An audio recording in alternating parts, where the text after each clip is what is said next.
Hey Josh, I just promoted you to panelist.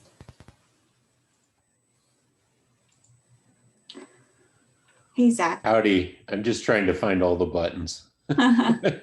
Hey, Josh. How's everybody doing? Doing well. Friday afternoon. Let's do this. Yep. Zach, I just wanted to bring to your attention that Counselor Keating is one of the attendees today. And we talked before this meeting just briefly. So if you don't have to say anything, I think he's more than happy to do that. He's also more than happy to just be a fly on the wall today.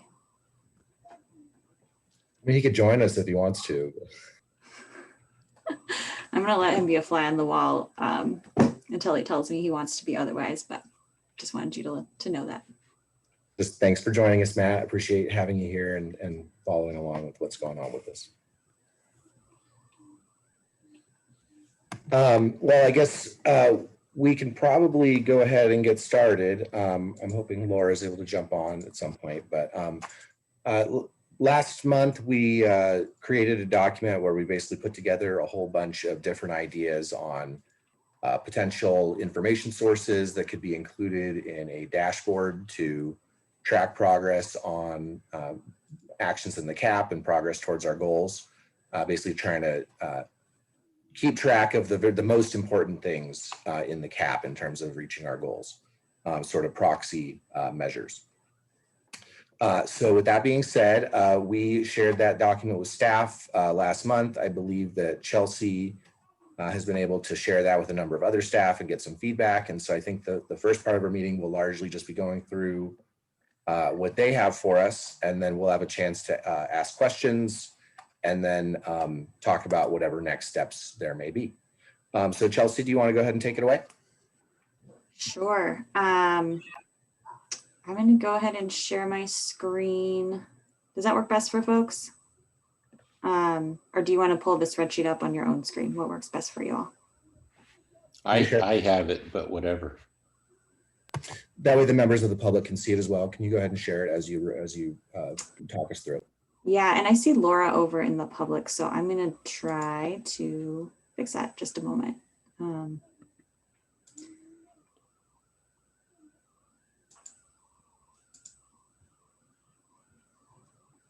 Okay, there she is. Hi, Laura. Hi, sorry, I couldn't find it quickly enough. No worries. Okie doke. And I'll go ahead and share screen. All right, Zach, can you see a spreadsheet? Thank you. All right. So I'm just going to share the process that I went through and just do a scroll through. I don't know that it's valuable for me to talk through every single thing on here, but happy to talk to anything you would like me to speak to. I don't want to leave most of the time for discussion for you all. So last meeting, I said I would go check with staff to see what we had data sources on from the commission ideas that came in that are all kind of summarized in this tab. Because some of these measures, while they would be awesome, there's just no data source that I'm aware of. And when I posed that to staff, I think that what we wound up doing is coming up with this second tab, which I labeled staff and ECC ideas. I reached out to ECC partners where it made sense as well, because they're going to have the best data for some of this information. And just said, based on the information on the commission ideas tab, what kind of similar data do we have, or do we have that data? But also, what are your best ideas for the dashboard? And so that's what's reflected here. And in most cases, I said, just limit it to 2 or 3 items, because each staff area just covers a little portion of our climate work. So again, it's very honed in on just the top few items that they thought would be really important for this kind of dashboard. So you can kind of see gallons of gas and diesel sold. That one, when Josh Proudfoot and I talked, that one seemed like a really obvious and important one to track, which feeds right into our inventory. But when it really gets down to it, that's kind of where our transportation emissions come from. Active transportation, there are a number of options here that come from the transportation planning team. Rob Interfeld weighed in on those. Density, these came from our planning staff, Terry Harding and Heather O'Donnell. And then EVs came from both city staff, and then also eWeb added one there as they provide incentives for charging stations. And then transit came from LTD staff. And then for building energy, we reached out to eWeb and Northwest Natural. And I do want to note that John Clore is here today from Northwest Natural, should you have any questions on his ideas. And you can kind of see their ideas there. Fugitive emissions ideas came from both Mike West from our waste prevention team, and then Lane County. I also just was checking in with Mark at Lane County about methane. Could they measure methane coming off the landfill? And it's still a little bit sketchy of the exact measure, but it seems like there's something there. There just can't, it doesn't seem like they are able to measure that annually. So it's a possibility we could consider, just knowing that we might not be able to update it as frequently as we would like. The consumption measure on fix-it fares comes from waste prevention. Our emergency manager gave us a bunch of ideas for a natural hazards mitigation plan. They all really, except for that first one, revolved around funding. And then our urban forest team has a lot of great metrics that they offered there. You can kind of take a peek at. And then there are a bunch of other ideas that came in that I don't know if we have data sources, but I just wanted to note since staff put the time into suggesting them. They're just captured there if we want to talk about them. And then I thought it might be helpful. You guys can totally throw this out if it's not, but to put together our best recommendation. So this is Josh weighed in pretty heavily on this, Josh Proudfoot, about what we think would be the top few measures. And you'll notice we did not get down to 10 or 12. We have a few more. So we might need some help honing it in even more. But we thought that the most important measures would be that gallons of gas and diesel sold, total transit boardings, number of registered EVs, the journey to work mode split, information on frequency of active transportation mode share. That's a survey that the city administers. And then spending on active transportation capital projects. And then for building energy, we thought the CO2 content of electricity, the number of energy efficiency projects from eWeb, and you could kind of show the number of kilowatt hours saved and CO2 reduction from those projects as well. And then the smart energy participation, fugitive emissions, that average percent of residential food waste diverted, and then also diversion rates from Lane County would be good. So that's like recycling, for example, how much they measure like the tonnage of recycling, which would have gone into the landfill that didn't. And then for resiliency, we rolled up all those funding items from the natural hazards mitigation plan and just said the number of projects funded in that plan. Number of trees planted annually, annual urban canopy percent, and then population growth, just in the spirit of we're kind of tracking, will there be climate migration? Is that something our community will need to adjust for? So that's what I've got, and I'll turn it back over to you all.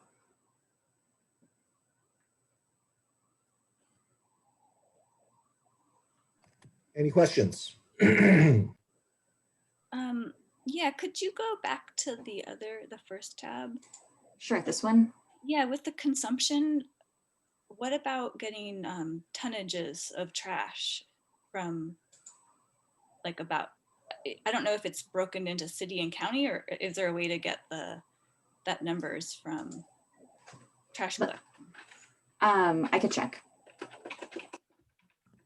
And the intent, sorry, but the intent of that is to get at packaging? Well, there's a lot of, how much we're consuming. A lot of it goes out in the trash, and it's pretty rough, but that seems like an easy number to get. I'm sure it's tracked, so.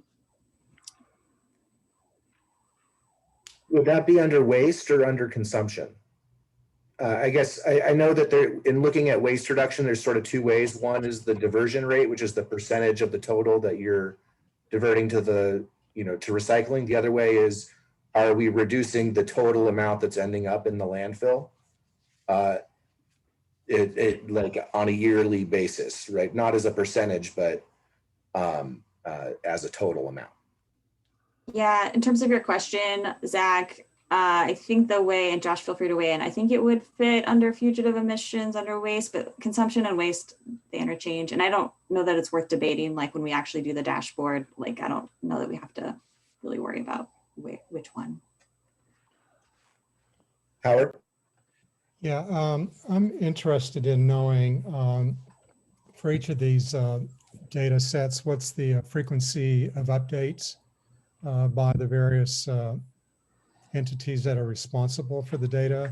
And then I guess the other thing I'm interested in is how difficult is it to obtain the data, and how difficult will it be to convert whatever you get, which I'm sure will be in a lot of different formats to a point where it could be put into a dashboard that makes sense.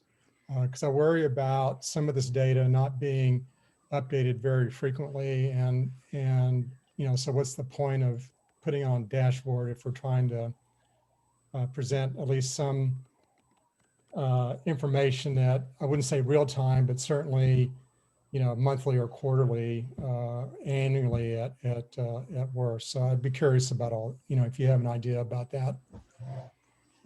Yeah, I can speak most specifically about the staff recommendation tab. So like the condensed version. And the two that I just highlighted in blue would be the ones that I'd be concerned about would not be annual.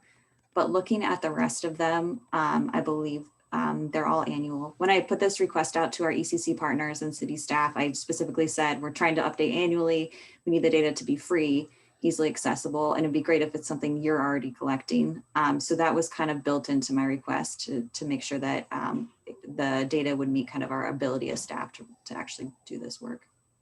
And do you have an idea of the lag time between, say if it's an annual data set that's reported, do you have any idea about how long after the end of the whatever annual period, let's say that data is to represent? Do you have any idea as to when that might be reported out? No, I imagine that like many of these are their annual, you know, point to point end date varies, and we just don't have control over that. So I think what we'll have to do is say, you know, please get us your data by whatever, January 1st for argument's sake, right? And then we'll take whatever the most recent data set is and just document that. I mean, we could customize that date to, you know, kind of fit the best case scenario, but no, I don't have an idea, Howard. Okay, are you going to try to normalize that, say, to a calendar year or? Well, we definitely want it to be on a regular rhythm. So I want folks to expect that we'll update this, you know, the revised version will be out in the spring or the fall or whatever we decide on. So yeah, I think we'll work towards a rhythm. Okay, thank you.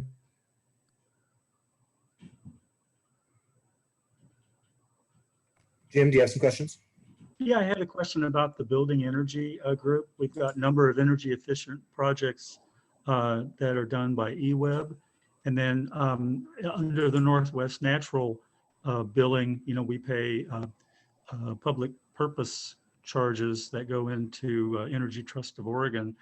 Now, I guess the question is that I don't know is, does that all come back to Eugene, and would it directly affect, would it directly reduce, you know, would those projects all come back and reduce our emissions, or is that distributed around the state? If it comes to Eugene, that seems like it would be in the same category as the eWeb energy efficiency projects. We could definitely pull this measure over. And to your question, I don't know the answer. I can make an assumption, but I don't know. I'm curious if Josh Proudfoot, you know, and also John Clore is in the John might attendees. know, yeah. If you want to pull, if it's okay to pull him over, I can do that, but I'll wait for your direction on that. I'm not sure if they come back straight to the community or not. I've only seen their state level data. So I'm not sure if the ETO will deliver the same value into our community or rate base. I would think, John, I don't know if you have any way to reach over into the crowd here, but If you'd like can to you have ask John? that would be fine. Is that okay if I pull him over? Doug? Yeah, to answer this question, that would be fine. Okay. Coming your way, John.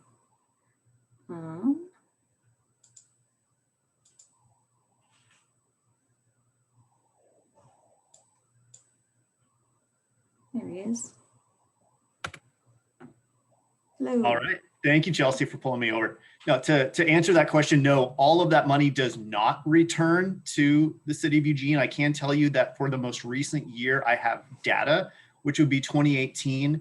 We're looking at approximately 13,000 metric tons annual carbon reduction as a result of EE projects in Eugene's urban growth boundary, though. So it is a sizable amount. What is that data set? That is from 2018. That's from ETO's data? Correct. Yep. All of our energy efficiencies run through Energy Trust of Oregon. Can you say that one more time, John? It was 13,000 what? 13,000 metric ton annual reduction. Thank you. You're welcome. Okay, can you share that source with us, John? I'd be happy to. So am I hearing that's half of the residential emissions? I mean, that seems like a big number. That would be definitely worth reporting, wouldn't it? That's 10% of residential emissions. Residential isn't residential 25,000. Oh, I think that there's about that many residential customers, but Okay. Got it. Oh, 80, yeah. I'm sorry. It's 80,000. Okay. Jim, depending on whether you're using the city's UGB or taxing district, in 2019, residential throughput metric ton equivalent was 81,000 tons. I'm sorry. I'm confused. Yeah. So it's not as big a percentage as I thought. No problem. Can I ask you one more question while we're still have you on here, John? Yeah, sure thing. Under SB 98, how often does Northwest Natural report on its RNG content? That's a good question, Zach. I am not close enough to that to be able to answer. I'd be happy to get back to you with that, though. I would appreciate that. Thank you. Sure thing. Any other questions? And then I might have a couple. Howard or Jim, do you have your hands raised still? I can't. Sorry. And Laura, did you have another question? I do, but it's about a different topic. Okay. Go ahead.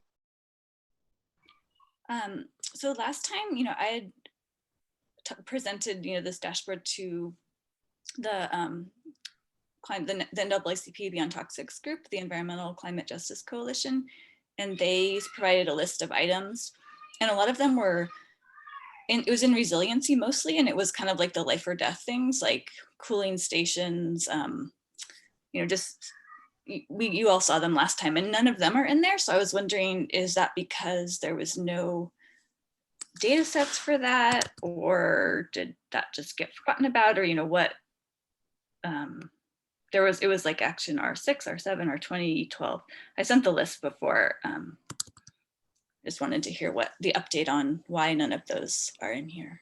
Yeah, Laura, I apologize. That did get lost in the shuffle, so I can follow up on those. Yeah, let me take a look at that now. I'll just peek over. I think a lot of those, we did have trouble identifying data sets, but let me take a look at that, and I can also confirm that with staff. I really apologize about that. That's totally my bad. Kelsey, can you scroll up for a moment on this page to the resiliency measures?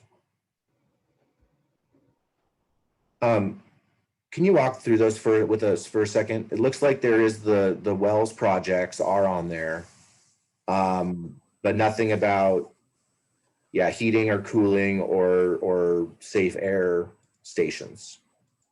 So yeah, if you could look into that, that would be great. Thank you. Yep, will do. I had a similar question at the bottom on of the first page, the commission ideas. At the bottom, there's the link. I had actually filled in the those measures. And there's some stuff in there about nodal development and density in the LCDC approved measures. I don't know how, anyways, I don't know how you ended up not having all of those listed right there in the document, but essentially I was hoping somebody that looks at density could look at those as, or say why those nodal measures are not as good, or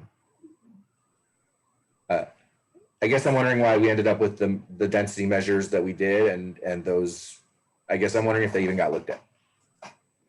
So as I said at the beginning, I asked staff to take a look at what you did, and where they knew the answer, great, but where they didn't, they provided like what they thought were best measures available. So we can go back and look at those in detail.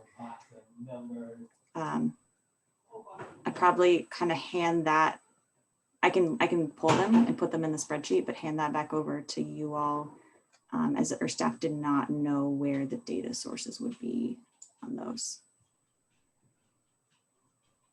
Okay, I think the data sources are actually listed in the document that where they would come from. So I'd appreciate if that got looked at, the nodal development in those metrics. I can reshare the list with you after this meeting. I'd appreciate if they looked at that also, along with looking at Laura's suggestions. Josh?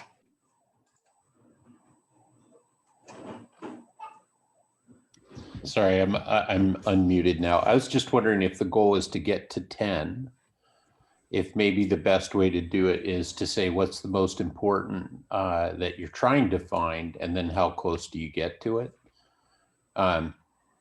Like those node measures, you know, a number of things you put in there. Is the intent to see what percentage of our new neighborhoods are going into nodes, or what percentage of our already built and new neighborhoods are nodal? I mean, maybe if you express the intent of what you're trying to measure, then it's just a question of who has the best data, and then that becomes the metric. It's a suggestion. I'm just trying to think of a way that you can prioritize the things that are really important to the group, rather than exploring each and every avenue. You know what I mean? Because it might be a shorter or a shorter path to get there.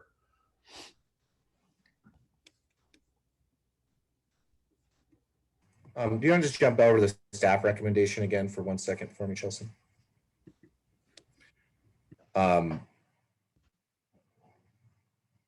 Where is there? So there nothing about density as far that really ended up in here, as far as I can tell.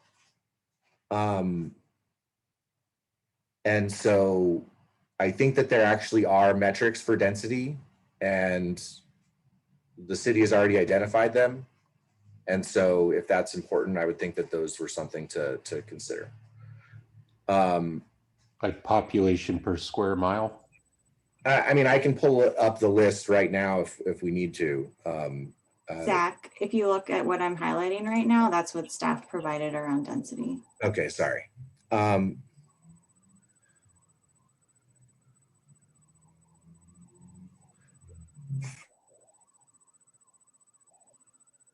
I would just appreciate if somebody also looked at the nodal development and just said if that was useful or not. So in terms of nodal development, like what's the intent of that measure? Just density. You just want to measure for density. Yeah, I'll just share the three measures from that document again with you. And if you could just have somebody say, you know, are these, would these be alternative measures that would make sense? And I would just appreciate a response to that. On the next piece, I think is simple, is sort of a question of where do we go from here? Other folks on this meeting, do you have thoughts on suggestions right now? I think something I'm dealing with is that, you know, I only saw this about 10 minutes before the meeting, and I feel like I would like some time to process a little bit of it. And so I guess, do people have thoughts right now on suggested changes, or would you like a little time to digest and then come back? Yeah. What if we just walked through the staff recommendation and made notes of issues and concerns or other ones to look into? Would that function? Because I at least could address some of these and where you might find it, or how we've seen it show up in other communities. I mean, just if that would be helpful to get everybody's kind of brains dipped in it, the hors d'oeuvre, and then you could go away and have your meal and come back, mental meal. Does that sound useful? Otherwise, we're wrapping up and just having another call in a little bit. Jim and then Laura. I guess I would like to have a little discussion about who's going to be looking at the dashboard, and how does the dashboard maybe differ from like an annual report about how we're doing. You know, with an annual report, yeah, we want all of this stuff, and you know, in great detail, you know, maybe annually, but as something that might be able to be updated like monthly, and that, you know, just an interested person in the community could log on to and see at any time, it might be better for this to be much smaller, you know, and much more focused on, you know, things that are pretty easy to understand. So, I mean, like the United Way thermometer, you know, I think when we're talking about dashboard, that's what a lot of people are thinking about. You know, they're not thinking about like a huge, you know, a full report about how we're doing on all of the actions that are in the CAP. So, I mean, I don't think I've heard very much discussion about who this is for. So that might be worth spending a few minutes talking about.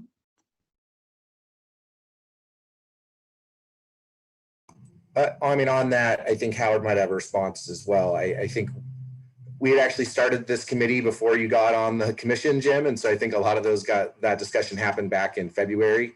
I think it is largely just a general audience of the public, of, you know, just a general, anyone who's interested in sort of how the city is doing, not a high level, in-depth analysis. Howard, do you want to comment on that? And then Laura? Yeah, well, I think we definitely need to prioritize what goes into the dashboard, or else it'll defeat the purpose. And then I think we also need to prioritize those activities where we know we have good data, that it's quantitative as opposed to some of the qualitative data, and be able to zero in on the big contributors to GHG emissions. I mean, some of this stuff is nice to know. You know, like, not to pick on you, Zach, but like population density, that's a very slow moving number. And I think the planning right now for the city is that current density is not going to be increasing that rapidly over the next few years. So, you know, there's some of that kind of data that, in my mind anyway, the numbers aren't going to change that appreciably. But things that we definitely, I think we need to know about is like fossil fuel consumption and where that's coming from, and some of those kinds of things. Also looking at the dashboard items that are certainly related to the CAP, where there are specific actions in the CAP that hopefully will move the needle on some of those things. So that's my comment. But I think we do need to prioritize and not have this huge mishmash, large number of different data sets that may not necessarily have that. Maybe they might cumulatively have some impact, but certainly individually, it's kind of in the noise, it seems to me. Laura? Josh, I remember I think you had a printout when we first met with like some kind of different example of dashboards, but I don't believe I've seen links to like live ones that we feel are really exemplary. And that would help me visualizing how this would come together. I know when the University of Oregon put out their dashboard, I was really surprised because it wasn't what I thought of as a dashboard. It was very static from what I saw. So I'm just curious if you could show us some, I mean, just one or two or three, if you have them, like exemplary ones that you feel that Eugene has the capacity to emulate. Everyone I know is static. The only place where it's not static is in the corporate world, where all their data goes in real time into Tableau. Oh, wait, maybe before you go too far, I don't mean static, like it's the one that I saw, it seemed like it wasn't going to change every year. It was more like summaries of what's happening. It wasn't, what I'm imagining is showing these numbers and where we're trying to get to. So more, so static. Yeah, Chelsea, I think we prepared that, didn't we? And thought there was a document that had some screenshots of some good ones.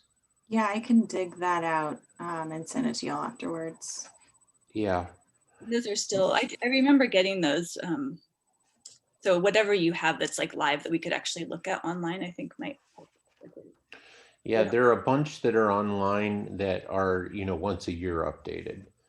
So it gives the impression that it's like real-time dashboard, but it's really a snapshot. But it's nice to have. It's good transparency. So my thought is just a little follow-up to what Howard's saying is, I think we want to track the things that have the biggest change, affect the most change. And Laura, not to be weird about the waste thing, but other than organic waste, when the waste is going to the landfill, there's not, it's an indicator of consumption, but it definitely is not, it's not the place where we're seeing dramatic recovery of emissions. The recycling piece, yes, but we'd want to see that in tons by material, which I know comes out in the annual waste composition, or not annual, I think it's every 5 years, Lane County has to do that for DEQ. But also just if you're tracking waste, you want to always track recycling right next to it, because in fact, what Zach was saying is we had this dramatic expansion in recycling over the last 15 years, but we had an even greater generation of waste than the recycling. So if you looked at the recycling thing, you'd say, holy cow, we're doing great. We're 3X. But then when you saw that our waste was outstripping what we were recovering, on net, we were losing ground. And unless you put those two together, it's really hard to see. I can think of one of our clients that had all the state awards for recycling. And then when we finally measured their recycling performance, they were below curbside. And they were an institution that thought they were 5 or 6 times ahead of the community, and they were actually about half as good as the average household. So that kind of data is really important. You got to put them side by side. Jim, I'm going to have you speak for a second, and then we'll actually take Josh up on his recommendation. If we could just go through the staff recommendations one by one, and we can just offer our whatever recommendations or questions we have now.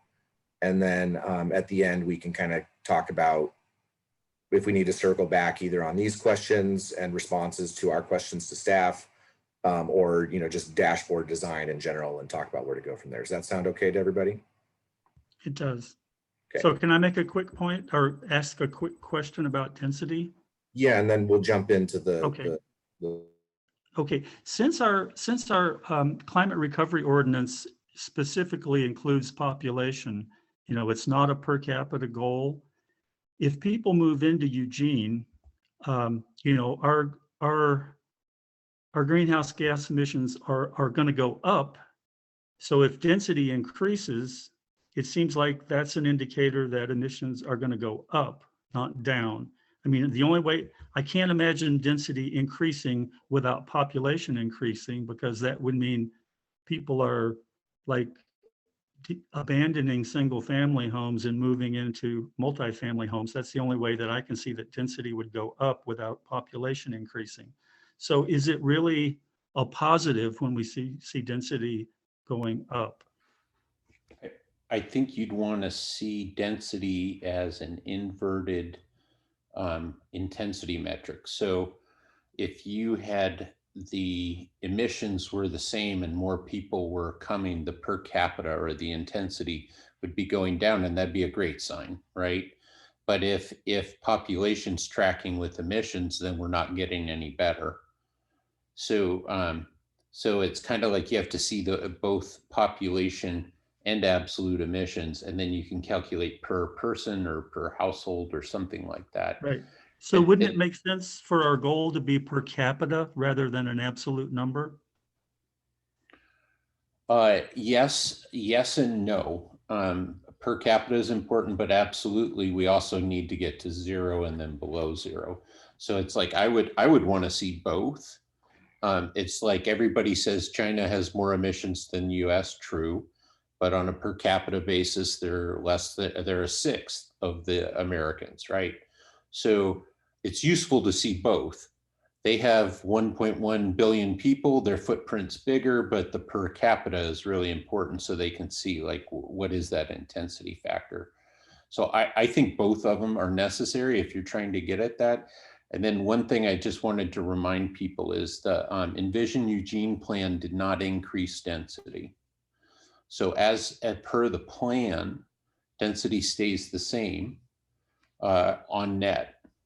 So I don't know if density over time of housing development or development would indicate that shrinking per capita or per household impact. I would like to see per capita emissions included in the dashboard. And I've made that request before and it wasn't well received, but it sounds like that's a fundamental thing and it wouldn't be that hard to generate since we have pretty good population numbers and we know our greenhouse gas emissions, by the inventory. So let's include the per capita on the dashboard. If I could jump in for a minute, I'm not opposed to that. I think a lot of places track or at least in the annual report, having a per capita or a lot of places do a per GDP number, so they can track their GDP is still going up while their emissions are going down. Yeah, at least in the annual report, I could see doing that. I think we have the data to do that. In terms of, I don't think that we want to revisit the actual target. I don't want to argue about the initial target.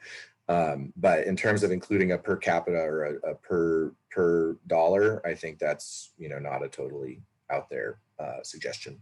Can we actually walk through these things now? We're down to about 20 minutes left, and I want to get through them. Sure. I'll start sharing my screen. I also just wanted to say it would be helpful for me if we could walk through the ideas that Laura brought forward. I put them into a new tab in here just because they list actions, but there's not necessarily a clear measure. So it'd be helpful to get your input on what the correlating measure would be that you'd want me to look into. Does that make sense? And yeah, we can do staff recommendations first if that's what you want to do.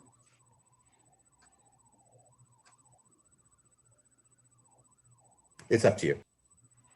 I mean, it's more helpful for me to do the EJ Rex because I think we're going to have folks take some time to digest all of this. I don't think we're going to come to a decision today, so it helped me be able to do more homework or potentially give you all a little homework to help track down these data sources in a few cases. That sounds good. Cool, thank you. So the first one was a city to utilize relevant vulnerable population maps developed for the Land Livability Consortium, develop an outreach plan to engage vulnerable populations to be 2-week ready with emergency supplies by 2023. So this is from our natural hazards mitigation plan. So this one, and let me just read the next one because they're kind of similar for me.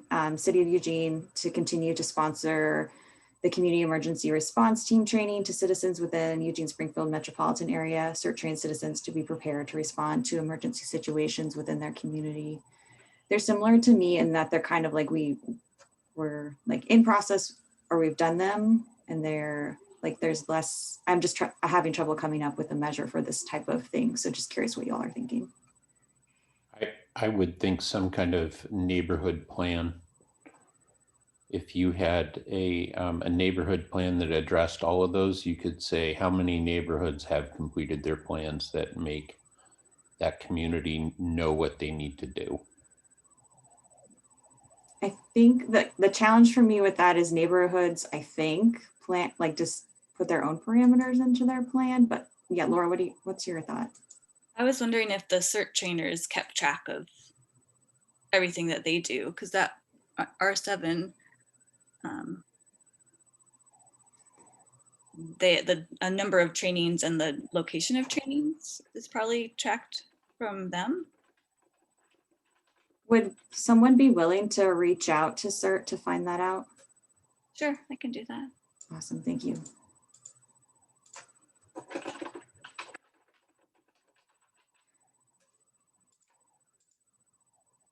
Any ideas on the first one? And we can come back. I don't think it's okay if we don't know. No. Okay. Then I just can't read it. I'm sorry. Can you, should I zoom in? Just a little bit. Does that help?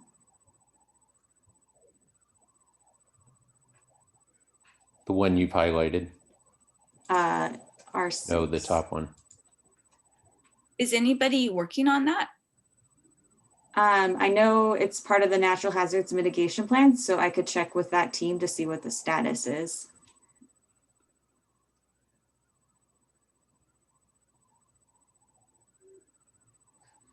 Let's keep moving unless someone has an idea right now, and we can come back to it. See if we have some others. Provide cooling stations and charging stations for unhoused people and people who need electricity to operate healthcare and disability related equipment, as well as people with conditions such as multiple sclerosis and nerve disorders. Chelsea, does the city have a target for cooling stations? Is that something that's on their radar? Not to my knowledge. Is that Like Lane cooling County stations are on the Health? radar, but not like a target. Just want to be clear. Sorry, Josh. Wayne County Health Department, I would think, would have a lot of this.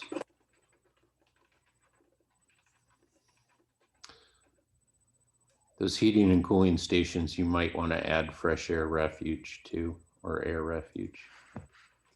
Yeah, that's mentioned in a lower, another line lower too. Okay. And is there any, just the Eugene warming stations, or I forget what they're called, centers, is there any discussion with them expanding into the summer for the cooling? I don't know. I could ask them. I don't know. Mhm. Be a logical, to me it would be logical. I don't know. That would be pretty cool. Okay.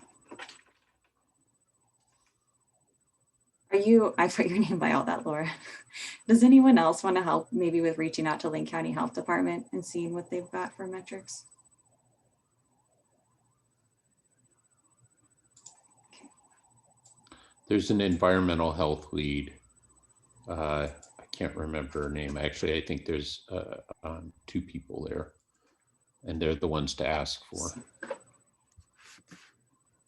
trying to figure out how to note that this is contained.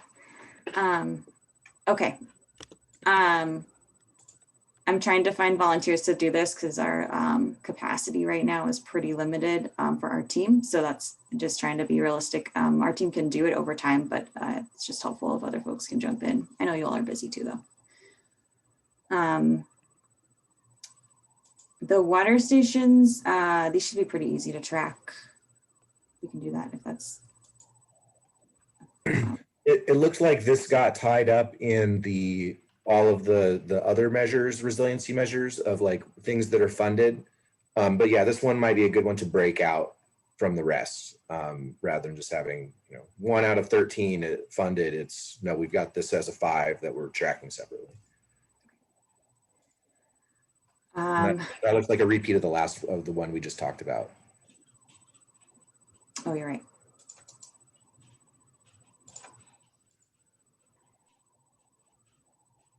Okay, so our E15, locate emergency stations where food, water, and medical equipment will be accessible. Any ideas? I mean, I don't know who would be, like, if there's no one in the city that's trying to have all of these different needs like housed in one place, then it seems like the nonprofit and faith-based sector really picks up a lot of this. need. So I don't know if there's any central person or department in the city that's doing that. So I think the eWeb emergency water stations and energy stations, I'm curious if that's what this is referring to in particular. I'm not sure. I don't want to assume that. And in that case, we can kind of see, you know, the station is located here. What are the resources there? So that's why the measure is typical for me on this one. The like, if we wanted to find out if it's happening, feels doable. Does that make sense? Chelsea, I feel like there's something that's probably got to be tied to FEMA and our national response, where there's probably schools and other places that have been predetermined to be emergency stations. And it might just be that we need to first find out, you know, who's in charge of that, and who would we find out where they are. Because I would expect that the water sites that we're developing would also likely be the emergency food stations in an emergency. And we just probably want to confirm that that's the case.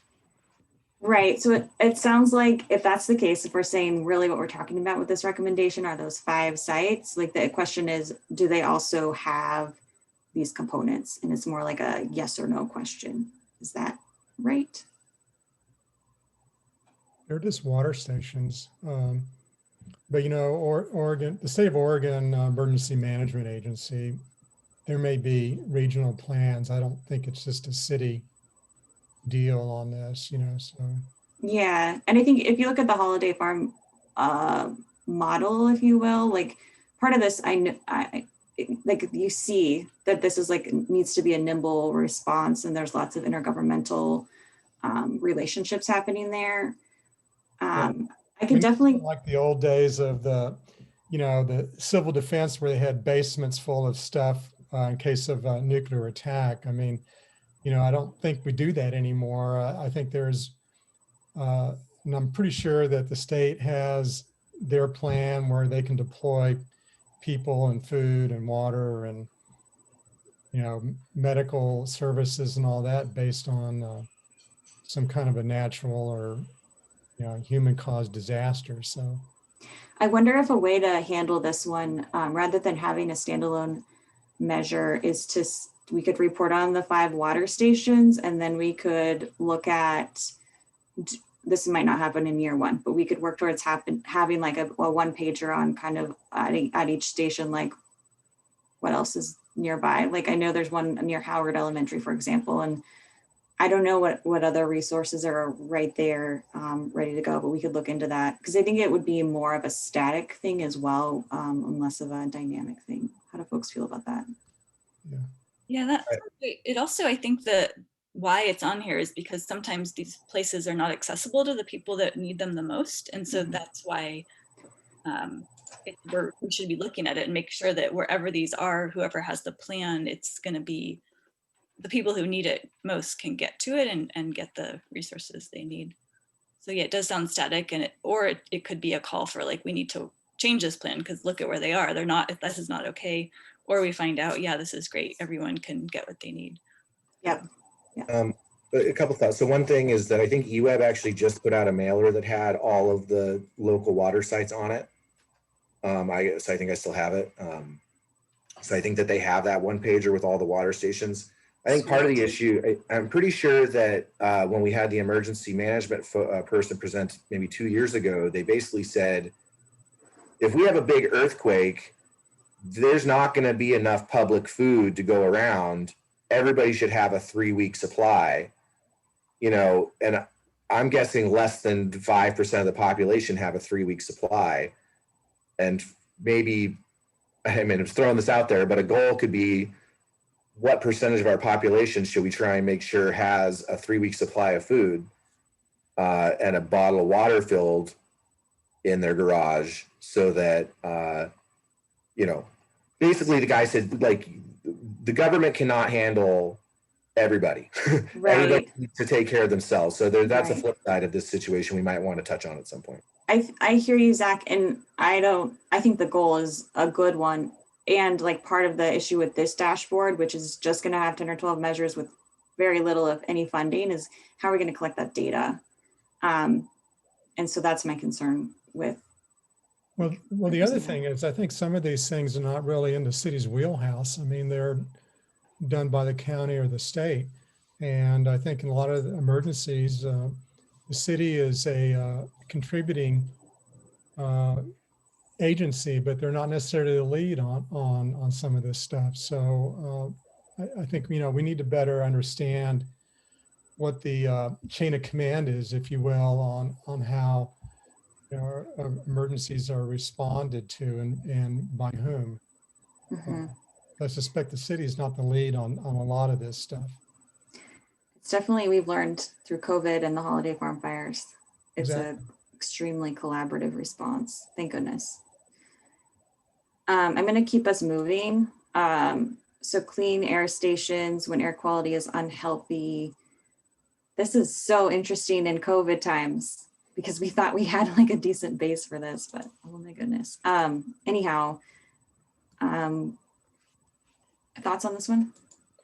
Well, I know that, you know, I'm on the LRAPA board, and there was some discussion about this during the fires, and a lot of the buildings that like the ones at the county fairgrounds, where people thought that they might be appropriate for clean, you know, to get out of the smoke. Well, actually their heating and cooling systems were such that it really didn't provide any benefit for people to be in those buildings.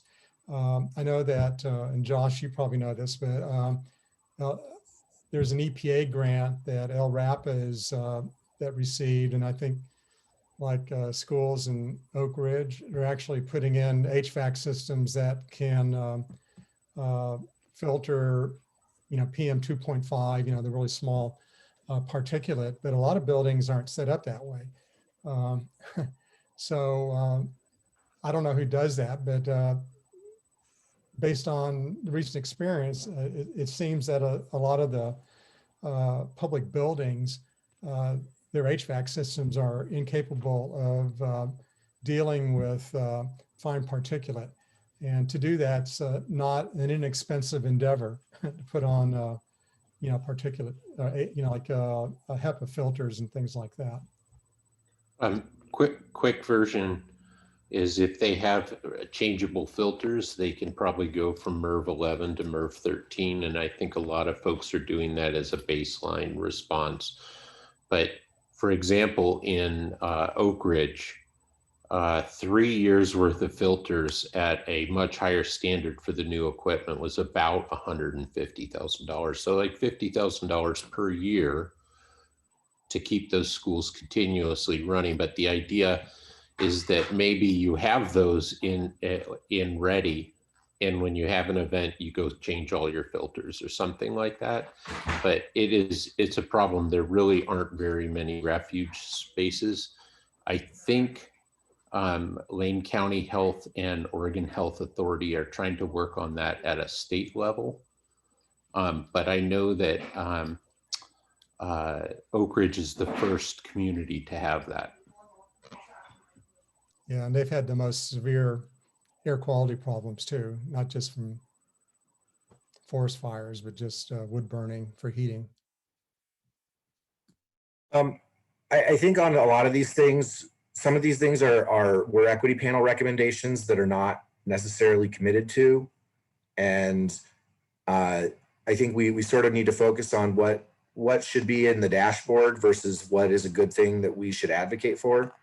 In these last few, I think we don't have a lot of time left today, but let's just to say, I think so. Chelsea, are you going to look into is basically if anybody is looking at air filters, or where are we at with this particular one before we move to the next two? Would someone be willing to reach out to LRAPA and ask if there's a good measure around air quality or air stations or just something that we could at least like? Howard, would you like to do that? Thank you.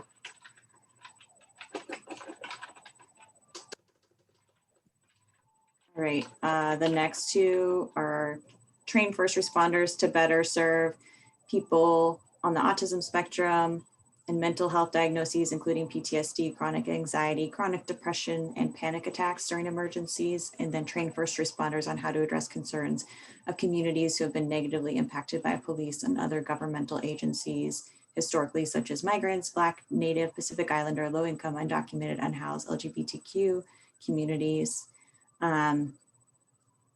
First responders must have protocols using trauma-informed practices to name and address people's fears with respect to the state of the effect to be effective in the emergency. So kind of similar in that they both relate to first responders. Any thoughts there? So these are two things where I do not know how we would track this in a dashboard. I think that they're good ideas, and I was wondering, can we just forward this to the chief of police and the chief of fire and say, you know, this again came up as a concern of the equity panel that we should move these things, you know, of the community, that these things should be moved forward, and ask for an update of some kind? You all can definitely do that as a commission or as commissioners and so on. But for the dashboard conversation, are there any measures?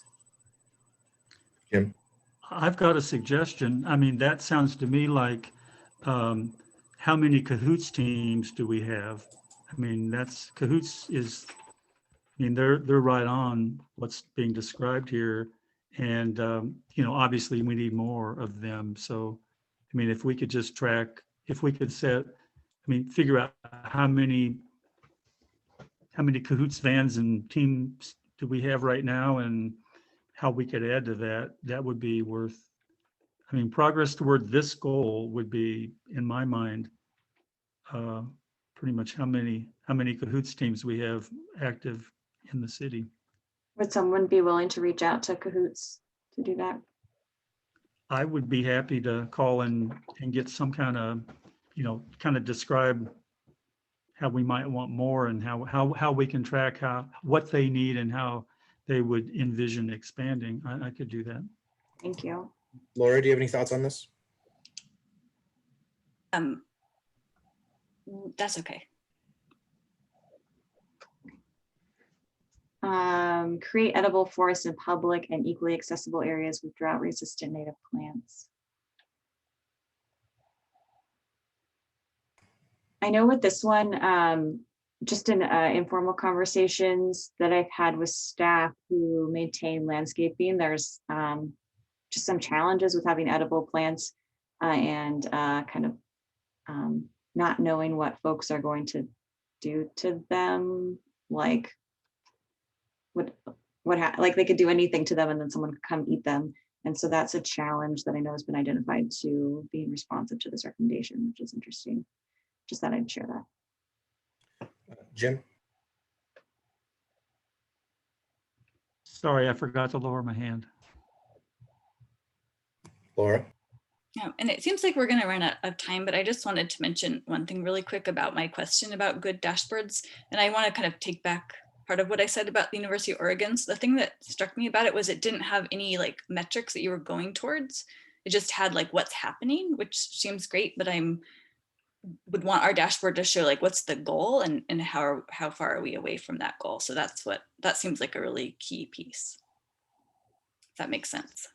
That makes a lot of sense, Laura. And like a challenge that I have from the staff side is that what does a goal mean? Like if it's on there, does it mean that council endorsed it? And to get council endorsement on a goal is a process versus like, where does it come from? Does that make sense? I was thinking it came from the climate action plan of like the reduction.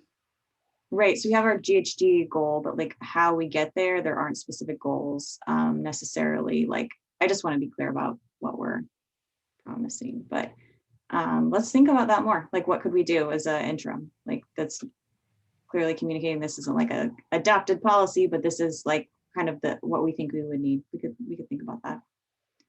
I don't think the city tracks edible forests separately necessarily, but I think the city did just open up its lottery for grow plots for urban farming.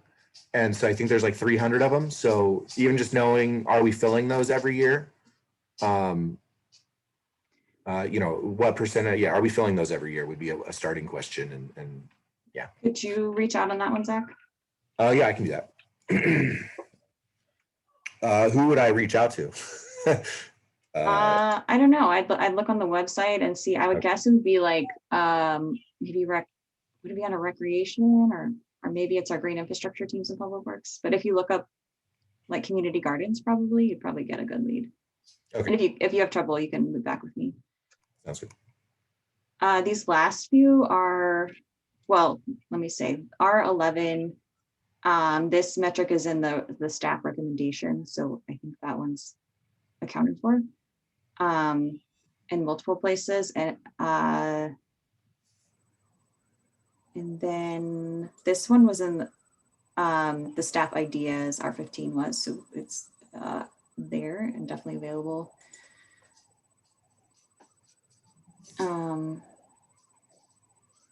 This may also be there, I'm not sure. Probably is. Urban forestry has a lot of data.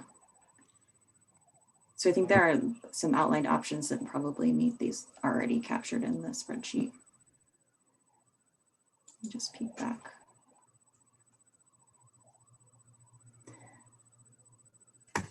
One thing that comes to mind on the ecosystem services, I think eWeb buys quite a bit of land in the McKenzie Valley to help protect our water.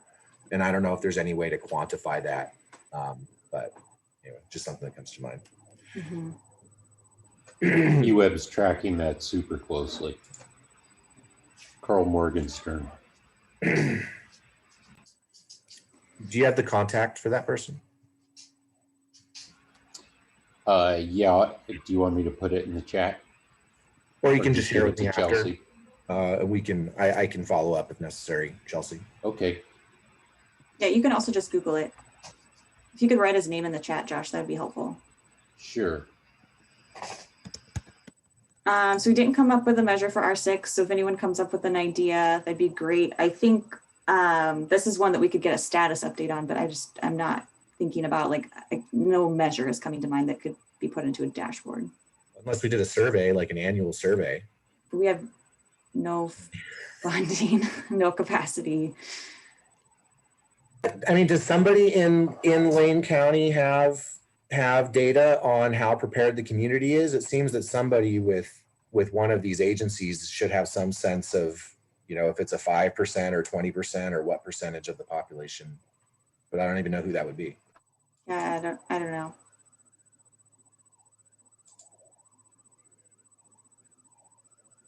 Okay, so it seems, Chelsea? it just seems like homework is this outreach, and then I'm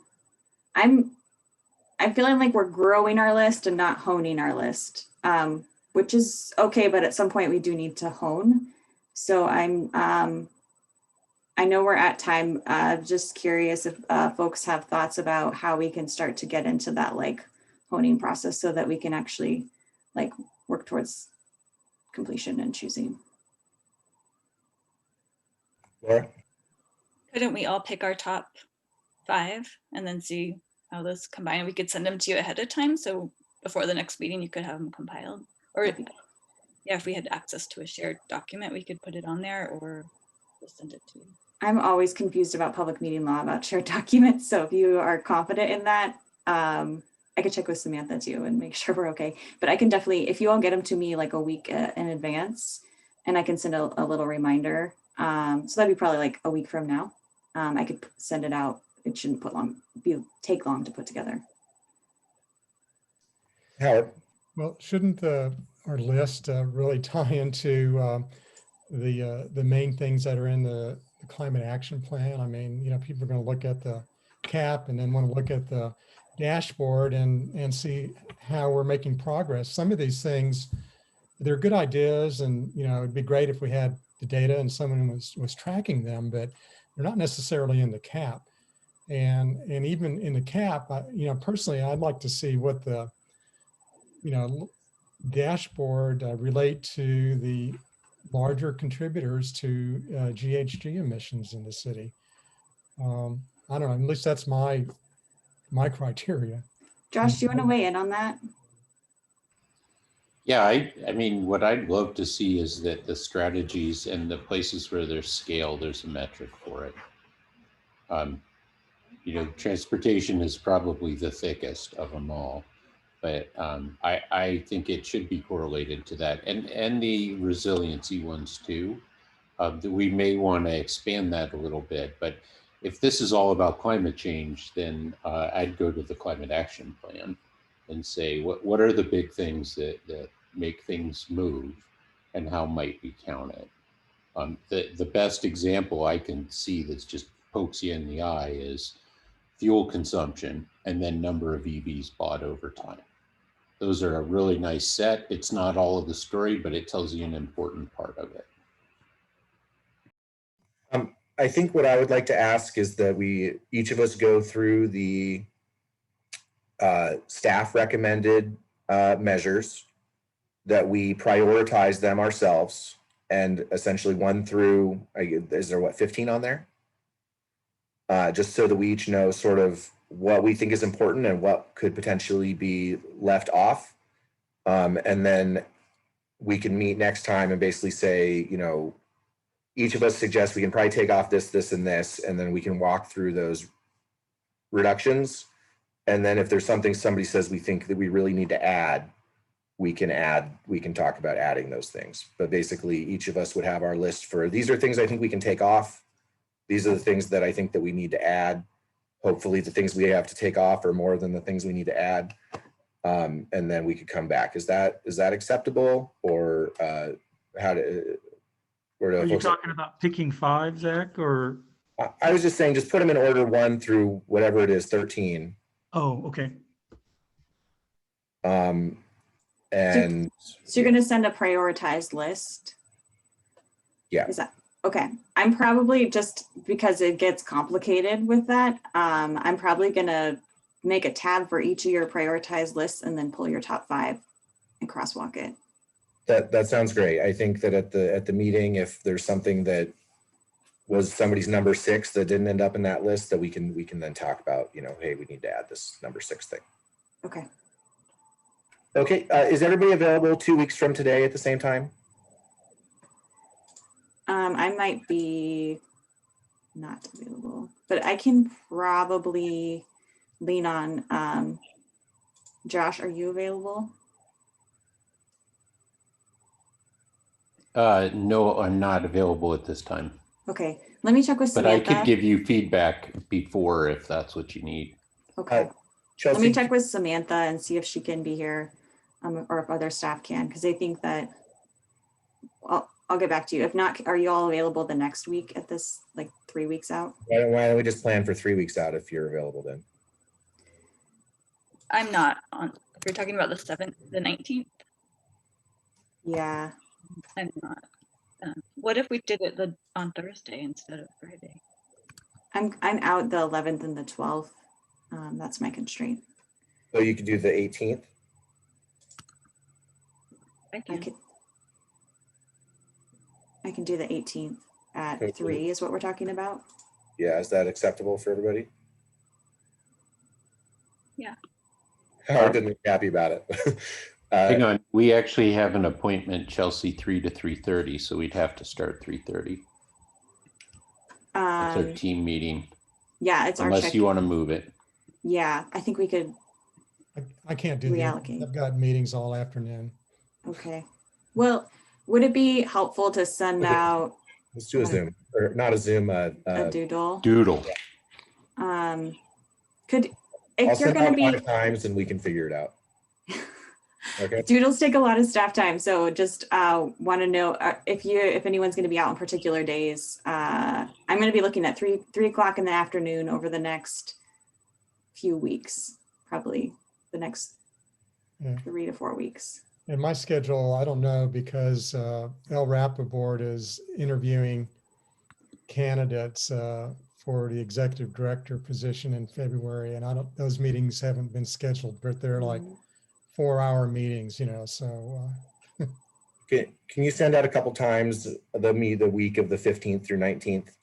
That way we'll have like a week to set it, and then we can still get out public notice. Yeah. Okay, thank you very much. Thanks, everybody. Sorry to run us over. Have a great day, and we'll try and wrap this up, tie this together in the next meeting or 2. Thanks all.